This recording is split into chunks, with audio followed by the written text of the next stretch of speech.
Assalamualaikum warahmatullahi wabarakatuh. Perkenalkan, saya Reno Suryanti, NIM 18005128. Di sini saya akan menjelaskan proposal saya yang berjudul tentang hubungan antara keteladanan pendidik TPA dengan akhlak peserta didik di Taman Pendidikan Al-Quran Nurul Hidayah Desa Pinjawan Tinggi. Di mana proposal ini terdiri dari bab 1 pendahuluan, bab 2 kajian pustaka, dan bab 3 metode penelitian. Yang pertama ada bab 1 pendahuluan yang terdiri dari latar belakang masalah, identifikasi masalah, batasan masalah, rumusan penelitian, tujuan penelitian, pertanyaan penelitian, manfaat penelitian, dan definisi operasional. Yang pertama latar belakang masalah. Berdasarkan wawancara peneliti dengan Bapak Al-Azhar selaku pendidik TPA Nurul Hidayah Desa Pinjawan Tinggi pada tanggal 12 Desember 2020 pukul 1 waktu Indonesia Barat, beliau mengatakan bahwa ada beberapa perilaku peserta didik yang mencerminkan akhlak tidak baik setiap melakukan kegiatan mengaji. Seperti ada beberapa peserta didik yang saling mengganggu ketika sholat, peserta didik yang melawan atau membangkang kepada pendidik, peserta didik yang menghiraukan teguran pendidik, peserta didik sering keluar masuk saat proses pembelajaran, peserta didik yang tidak mendengarkan pembelajaran dengan baik, peserta didik yang mengobrol ketika belajar, adanya peserta didik yang berbicara tidak pantas dan kasar, kurang peduli dengan kebersihan TPA, serta membuang sampah sembarangan. Pada dasarnya, perubahan perilaku yang ditunjukkan oleh peserta didik dipengaruhi oleh latar belakang pendidikan dan pengalaman yang dimiliki oleh seorang pendidik. Pendidik mempunyai pengaruh yang sangat besar terhadap perubahan perilaku peserta didik. Oleh karena itu, pendidik harus menjadi contoh yang baik dan diharapkan menjadi teladan yang dapat ditiru. Berdasarkan fenomena tersebut, maka peneliti tertarik untuk meneliti tentang hubungan antara keteladanan pendidik TPA dengan akhlak peserta didik di Taman Pendidikan Al-Quran Nurul Hidayah Desa Pinjawan Tinggi. Yang kedua yaitu identifikasi masalah.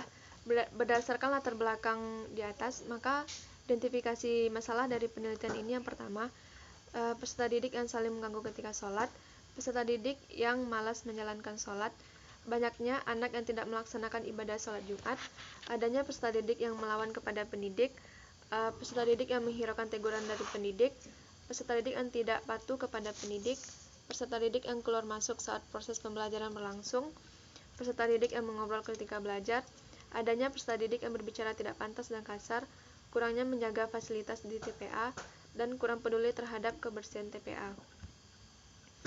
Yang ketiga yaitu batasan masalah. Karena keterbatasan waktu dan kemampuan peneliti, maka permasalahan penelitian ini dibatasi pada keteladanan pendidik. Adapun judul penelitian ini melihat hubungan antara keteladanan pendidik dengan akhlak peserta didik di Taman Pendidikan Al-Quran Nurul Hidayah Desa Pinjawan Tinggi. Yang keempat, rumusan penelitian. Berdasarkan identifikasi masalah, maka perumusan masalahnya adalah apakah terdapat hubungan yang signifikan antara keteladanan pendidik TPA dengan akhlak peserta didik di TPA Nurul Hidayah Desa Pinjawan Tinggi. Yang kelima, tujuan penelitian. Adapun tujuan penelitian ini, yang pertama, untuk menggambarkan keteladanan pendidik di TPA Nurul Hidayah Desa Pinjawan Tinggi. Yang ketiga, untuk menggambarkan akhlak peserta didik di TPA Nurul Hidayah Desa Pinjawan Tinggi.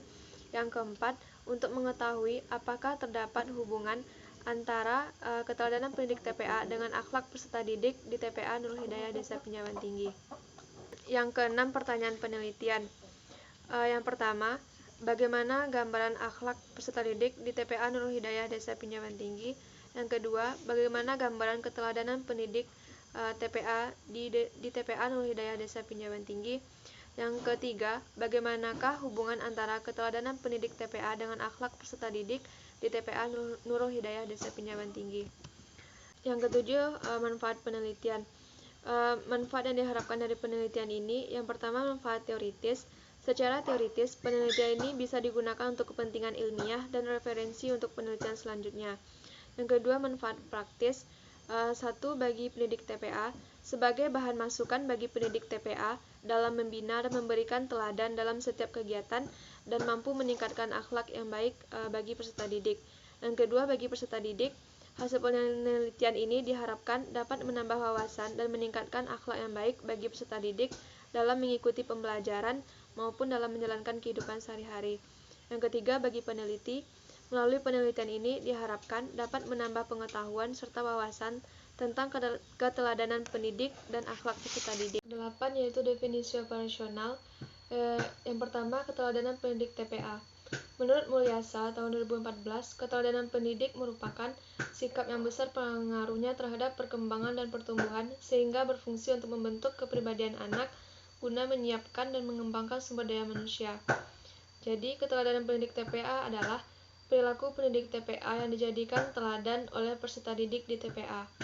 Menurut Tamrin 2014, keteladanan yang dilakukan oleh pendidik yaitu keteladanan berbuat jujur dan tidak suka berbohong, keteladanan disiplin dalam menjalankan tugas, keteladanan akhlak mulia, keteladanan yang menunjukkan kecerdasan, dan keteladanan bersikap mandiri dan kerja keras.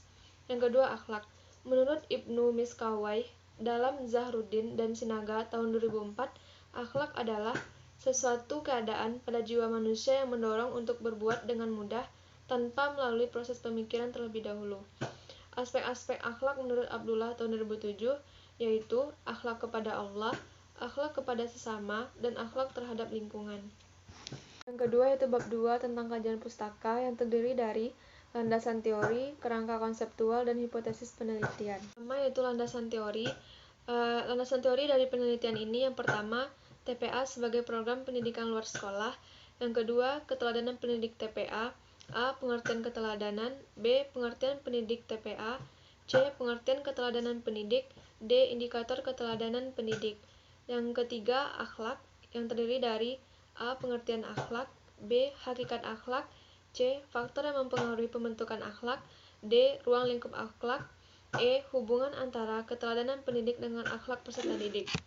Di mana hubungan antara keteladanan pendidik dengan akhlak peserta didik ini, menurut John Locke dengan teori tabula rasa mengatakan bahwa faktor dari luar sangat menentukan daripada faktor dari dalam. Selain internal, faktor eksternal mempengaruhi sikap seseorang, baik dari pengaruh sosial maupun non-sosial. Berdasarkan teori di atas, anak memiliki kecenderungan untuk meniru tingkah laku, baik itu perbuatan yang baik maupun perbuatan yang buruk, yang dilakukan oleh orang tua maupun pendidik yang dekat dengan anak. Anak tidak mempertimbangkan perbuatan yang ia lakukan, akan tetapi anak akan menyerap sikap dan sifat yang dimiliki oleh orang lain melalui kegiatan meniru dan meneladani orang lain. Pendidik adalah faktor yang mempengaruhi kondisi sikap seseorang anak. Pendidik yang mengajar di TPA hendaklah mampu menciptakan suasana yang mampu mendorong keberhasilan belajar anak, terutama dalam membentuk akhlak peserta didik. Untuk merubah dan membentuk pola perilaku anak didik, yang berperan penting di sini adalah pendidik.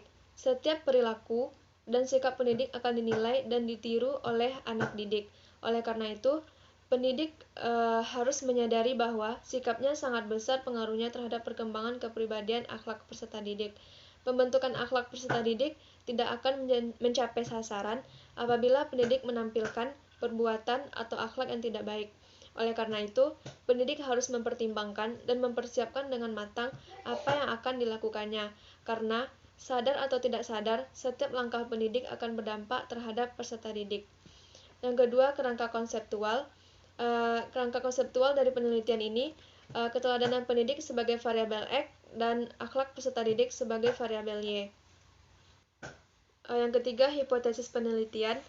Hipotesis penelitian ini adalah terdapat hubungan yang signifikan antara keteladanan pendidik TPA dengan akhlak peserta didik di TPA Nurul Hidayah Desa Pinjaban Tinggi. Ketiga yaitu bab 3, metode penelitian, yang terdiri dari yang pertama jenis penelitian, yang kedua populasi dan sampel, yang ketiga jenis dan sumber data, yang keempat teknik pengumpulan data, yang kelima teknik analisis data. Yang pertama jenis penelitian. Jenis penelitian yang digunakan pada penelitian ini yaitu kuantitatif korelasional, di mana menurut Arikonto tahun 2016 mengatakan bahwa penelitian kuantitatif korelasional bertujuan untuk melihat hubungan antara dua variabel atau lebih. Oleh karena itu, penulis mencoba melihat hubungan antara keteladanan pendidik TPA dengan akhlak peserta didik di TPA Nurul Hidayah Desa Pinjaban Tinggi. Yang kedua yaitu populasi dan sampel. Adapun populasi dalam penelitian ini adalah seluruh peserta didik di TPA Nurul Hidayah, Desa Pinjaman Tinggi yang berjumlah 27 orang yang terdiri dari tingkat 1 yang terdiri dari 8 orang dan tingkat 2 yang terdiri dari 19 orang. Yang kedua, sampel. Peneliti menetapkan sampel dalam penelitian ini sebanyak 74% dari jumlah populasi. Maka sampel dalam penelitian ini berjumlah 20 orang dari jumlah populasi sebanyak 27 orang. Teknik pengambilan sampel dalam penelitian ini menggunakan stratified random sampling, di mana teknik stratified random sampling ini adalah suatu langkah-langkah dalam menentukan jumlah sampel dengan memperhatikan tingkatan dari subjek penelitian, baik itu tingkatan pendidikan, usia, maupun kelas. Di mana tingkat 1 populasi yang saya ambil yaitu 4 orang dan tingkat 2 populasi yang saya ambil yaitu 16 orang. Sehingga jumlah populasi dalam penelitian ini adalah 20 orang. Yang ketiga yaitu jenis dan sumber data. Jenis data yang dikumpulkan dalam penelitian ini mengenai data tentang keteladanan pendidik dan data tentang akhlak peserta didik, yakni data langsung yang diperoleh dari subjek penelitian. Yang kedua, sumber data. Sumber data dalam penelitian ini adalah data langsung yang diperoleh dari peserta didik di TPA yang telah terpilih menjadi sampel penelitian sebanyak 20 orang. Yang D, teknik pengumpulan data, di mana teknik pengumpulan data dalam penelitian ini menggunakan angket dan observasi. Selanjutnya yaitu teknik analisis data. Yang pertama, untuk melihat gambaran keteladanan pendidik dan akhlak peserta didik TPA dihitung dengan rumus presentase. Sedangkan yang kedua, untuk melihat hubungan antara keteladanan pendidik dengan akhlak peserta didik digunakan rumus rank order correlation. Itulah yang dapat saya sampaikan. Kurang lebihnya saya mohon maaf. Assalamualaikum warahmatullahi wabarakatuh.